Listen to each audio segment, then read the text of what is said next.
ஆண்டவராக இயேசு கிறிஸ்துவின் நாமத்தில் என் அன்பின் வாழ்த்துக்கள். இந்த காலை வேளையில் நம்முடைய தியானத்திற்காக நாம் தெரிந்து கொள்கிற வேத வசனம் உபாகமத்தின் புஸ்தகம் 28ஆம் அதிகாரம் 8ஆம் வசனம். கர்த்தர் உன் களஞ்சியங்களிலும் நீ கையிடும் எல்லா வேலையிலும் உனக்கு ஆசீர்வாதம் கட்டளையிடுவார். உன் தேவனாகிய கர்த்தர் உனக்கு கொடுக்கும் தேசத்திலே உன்னை ஆசீர்வதிப்பார்.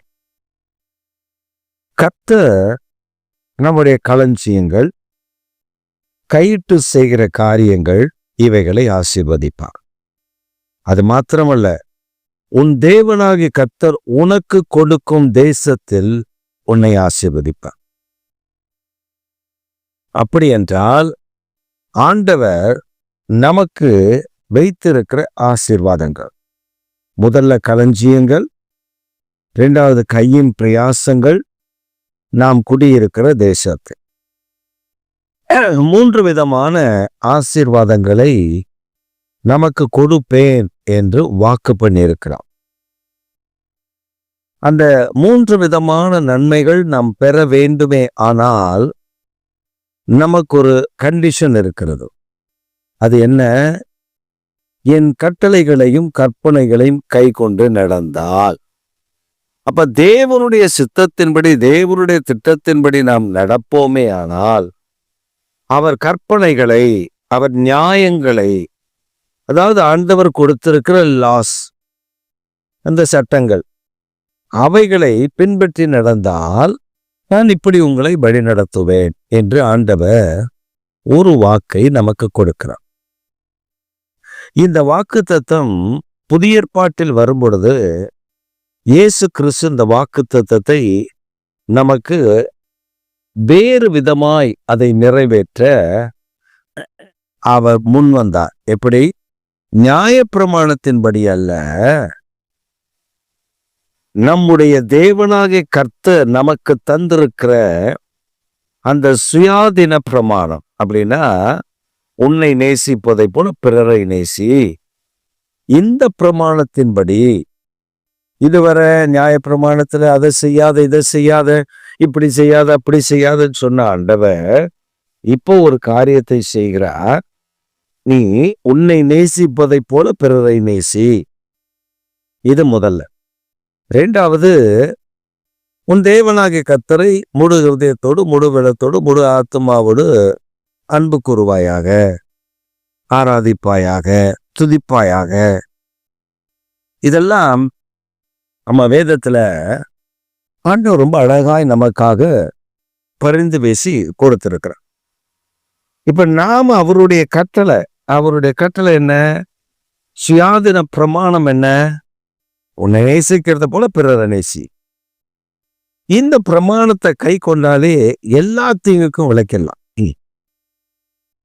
இப்ப நம்முடைய களஞ்சியம் குறைபட்டு கிடக்குது, நம்முடைய களஞ்சியத்துல ஆசீர்வாதம் இல்லை, நன்மை இல்லை அப்படின்னு ஒரு சூழல் இருக்குன்னு வச்சுக்கோங்களேன்.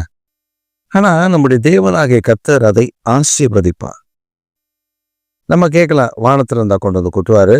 சிலர் இருக்காங்க நம்ம கிட்ட இப்படி, நம்ம எங்கேயாவது கடையில போய் அதை வாங்கி இதை வாங்கி அப்படி பண்ணாதான் நமக்கு ஆசீர்வாதம். ஒரு சமயம் ஒரு சகோதரி சாட்சி சொன்னார். அவங்க என்ன சொன்னாங்கன்னா, அவங்ககிட்ட காசு இல்லை, அவங்க வீட்டு ரொம்ப ஏழ்மை. அவங்க அம்மா, இந்த சகோதரி, இவர்களுடைய தங்கை, இன்னொரு தங்கை. இப்ப இந்த சகோதரி தான் வேலைக்கு போய் சம்பாதித்து அந்த குடும்பத்தை நடத்துகிறார்கள். அப்ப இந்த சகோதரி போற வேலையில அங்க ஏதோ ஃபைனான்ஸ் பிரச்சனை, அதனால அந்த மாதம் சம்பளம் போடாததுனால இவங்க அடுத்த மாதம் தான் சம்பளம் கிடைக்கும், அப்பதான் அரிசி வாங்க முடியும். அப்ப இவங்க இருக்கிற அரிசியை வச்சு ஒப்பேத்தி வராங்க. அந்த சகோதரி சொன்ன சாட்சி எனக்கு பயங்கர ஆச்சரியமா இருந்தது. அவர்கள் வீட்டுல ஆகாரம், அவங்க அம்மா சொல்றாங்க, அரிசி இல்லம்மா, என்ன பண்றது அப்படின்னு சொல்லி கேட்குறாங்க. இந்த பொண்ணு போய் அந்த அரிசி பாத்திரத்தை பார்க்குது. பார்த்தா ஒரு ஆழாக்கு, ஒரு மாகாணின்னு சொல்லுவாங்க, ஆழாக்குன்னு சொல்லுவாங்க, அது இருக்கு, அதுதான் இருக்கு. அன்றைக்கு அந்த ஒரு ஆணாக்கு எடுத்து போட்டுட்டா அவ்வளோதான் முடிஞ்சது. அன்றைக்கு ஆகாரம் எல்லாம் கொஞ்சம் கொஞ்சம் சாப்பிடலாம். ஒரு அரை வயிறு 1/4 வயிறு கஞ்சி குடிக்கலாம். ஆனால் அதுக்கப்புறம் அங்கே ஆகாரம் இல்லை. அரிசி வாங்கவும் காசு இல்லை.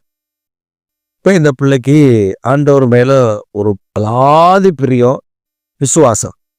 முழங்கால் படிக்கிட்டு, அன்றைக்கு சாரிபாத் விதவைய அந்த குடும்பத்தை ஆசீர்வச்சிரு, இன்றைக்கு எங்களை ஆசீர்வதிங்கப்பா, இந்த மாதிரி இருக்கு அப்படின்னு அந்த சகோதரி முழக்கால நல்லா ஜெபம் பண்ணிட்டு, அதுக்கப்புறம் அந்த ஆழாக்கில் அரிசியை எடுத்து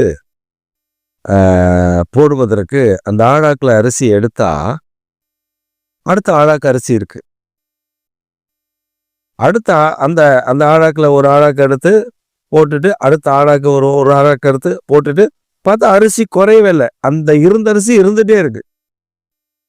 பயங்கர ஆச்சரியம். நன்றி சொல்லிட்டு இத அந்த மாதம் முழுதும் சம்பளம் கைக்கு வந்து அந்த சகோதரனுடைய கரத்துல அந்த பணம் வந்து கிடைத்து, அந்த சகோதரி கடைக்கு போய் அரிசி வாங்கி வரும் வரை அந்த ஆகாரம் குறையல. இப்ப இந்த செய்தியை கேட்டுக்கொண்டிருக்கிற ஒரு சிலர் நீங்க என்ன நினைக்கலாம், வீட்டுல கத்தையா பணத்தை வச்சுக்கிட்டு, பீரோல எல்லாம் பணத்தை வச்சுக்கிட்டு, பர்ஸ்ல எல்லாம் பணத்தை வச்சுக்கிட்டு, ஏடிஎம்ல எல்லாம் பணத்தை வச்சுக்கிட்டு, எல்லாமே நம்ம கையில வச்சுக்கிட்டு, ஆண்டவர் எனக்கு ஒரு அற்புதம் செய்ய மாட்டார். ஏன் செய்ய மாட்டேன்னு உங்ககிட்ட இருக்குல்ல, எடுத்து வாங்கு. அந்த பிள்ளைக்கு களஞ்சேத்தி ஆசீர்வதித்திர, எனக்கு களஞ்சேத்தி ஆசீர்வாதம். அந்த பிள்ளைக்கு ஒண்ணுமே இல்லை, அடுத்து வாங்குறதுக்கு வழி இல்லை, நான் ஆசீர்வச்சேன். அதுதான் இருக்குல்ல, வாங்கு. அப்ப நமக்கு என்ன ஆண்டவர் கற்றுக் கொடுக்க விரும்புற, களஞ்சியத்தை ஆண்டவர் ஆசீர்வதிப்பேன்னா களஞ்சியத்துல குறைவில்லாம வைத்திருப்பான். இப்ப நம்ம வாங்க முடியாத நிலைமையில இருந்தாலும் அந்த குறைவு இருக்காது, வாங்க முடிந்த நிலைமையில் இருந்தாலும் அந்த குறைவு இருக்காது. இதான் அதோடைய அர்த்தம். ரெண்டாவது, கையின் பிரயாசம். நம்ம கையிட்டு பிரயாசமா ஒரு காரியத்தை செய்து நம்ம கொண்டு வரோம், அதை கர்த்தர் ஆசீர்வதிப்பார். அதை ஆசீர்வதிக்கும் பொழுது அது பெரிதாக பழுக ஆரம்பிக்கும். ஒரு சமயம் ஒருத்தர் கேட்டார், அந்த அந்த மனுஷன் குடிகாரனா இருந்தான், சபைக்கு போன உடனே வீடு கட்டுறான், அது பண்றான், இது பண்றான், சபையில எல்லாம் காசு கொடுத்து அப்படியே தூக்கி விட்டுருவாங்க போல அப்படின்னு சொல்லி எங்கிட்ட சொல்றான். அப்ப நான் சொன்னேன், சபையில காசு கொடுக்க மாட்டாங்க, நம்ம தான் சபைக்கு காசு தரணும். அவன் பாருப்பா குடிக்காரன், அவன் போனான்ப்பா, போன வருஷம் தான் போனான், இந்த வருஷம் பாரு வீடு கட்டுறான். அப்பதான் நான் அவனுக்கு ஒரு காரியத்தை சொன்னேன். அவன் போனான்ல, அவன் முன்னாடி எப்படி இருந்தான், குடிகாரனா இருந்தான். எவ்வளவு சம்பாதிப்பான், 500 ரூபா சம்பாதிப்பான். வீட்டுக்கு எவ்வளவு தருவான், ஒரு 100 ரூபா கொடுப்பான், அவ்வளவுதான் தருவான் இல்லையா? அந்த 100 ரூபாயில அவன் மனைவி சாப்பாடு செய்வான், அந்த பிள்ளைகளுக்கெல்லாம் சாப்பாடு கொடுப்பா. அந்த 100 ரூபாயில அவ எவ்வளோ சிக்கனமா இருக்கணுமோ சிக்கனமா இருப்பான். மீதி எல்லாம் அவன் குடிச்சிட்டு வந்துடுவான். சரியா? இப்ப இயேசுவை ஏற்றுக்கொண்டான், ரட்சிக்கப்பட்டான். 500 ரூபா சொலையா கொண்டது மனைவிட்ட கொடுக்குறான். எனக்கு டீ குடிக்கிறதுக்கு ஒரு 20 ரூபாய் 30 ரூபாய் கொடுன்றா. அந்த அம்மாவும் அந்த 30 ரூபா கொடுத்துருது. அவன் டீ குடிக்க வச்சுக்கிறான்.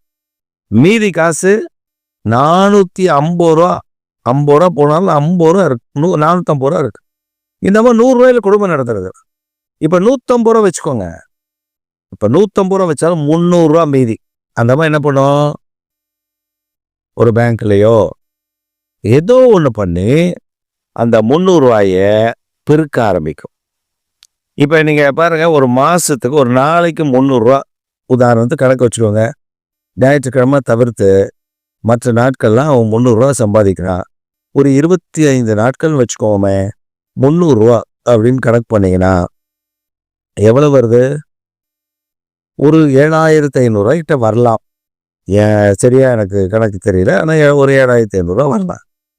ஒரு மாசத்துக்கு 7500 ரூபான்னா ஒரு வருஷத்துக்கு என்னாச்சு பாருங்க, ஒரு 75, ஒரு 80,000 வச்சுக்கோங்க. மற்ற செலவெல்லாம் போகிறதுக்கு ஒரு 75,000 சேர்க்கிறாங்கன்னா அவங்க வீடு கட்டுவாங்கல்ல. மேலே ஓட்டை மாற்றுவாங்கல்ல, கீத்தை எடுத்துட்டு அது ஏதாவது ஷீட்டை போடலான்னு போடுவாங்கல்ல, கையில் காசு வந்துடுதுல்ல.